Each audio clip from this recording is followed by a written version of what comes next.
Ayang. Mati dek sayang ke laki ni nya. Ayang beb.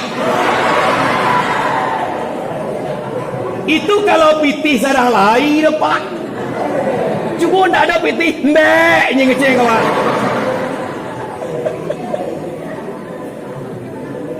Bapak Ibu yang dimuliakan Allah. Awak laki-laki kok tahu sayang kaum ibu produksi? Banyaknya mana nasihat awak tak mengikut ni kawak dah. Apa nyawa itunya, apa nyawa itunya, harus bisa menasihati. Bang, ada teh cerita je pak, kau apa cerita kita lewat. Bang, nanya yang mahal kan? Apanya kau? Mati lunak muncul ya. Okey ni induk yang nak ngerengkang lai. Lama sungai di bedek keringnya kawasan tu lah. Apa nanya abang rencana kapai umroh lo gua. Ba kiu-kiu manuwi dah.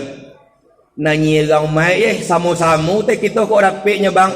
Tapi pada itu puluh mau pajakan dari mana telepon puluh dari Batam. Apa nanya mana telepon anak kita nak gadang ni nih.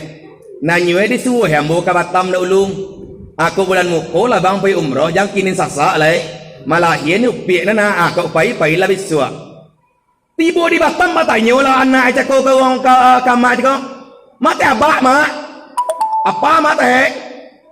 Nanya kau. Apa kau kalau kau pergi siapa kawan jawi rumah?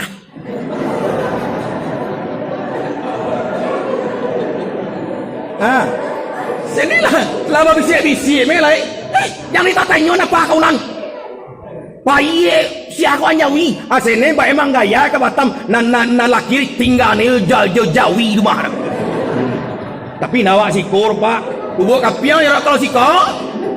Parah wali itulah. Merasai kita laki-laki sebagian. Apalagi menyambung penyampaian Pak Bupati tadi.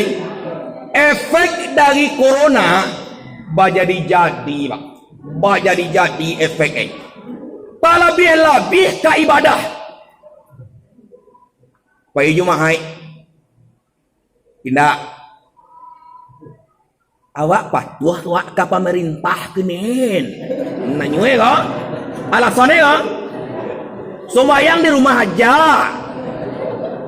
Lebaran di rumah aja. Nan imbauan cakonon beribadah di rumah aja. Yuk naninyo nak. Kesempatan deh masih kali. Langsung bayang bang nyerang mahal alah tantu redinya kau kata sembayang mana padahal nak sembayang nak kesuruh rumahnya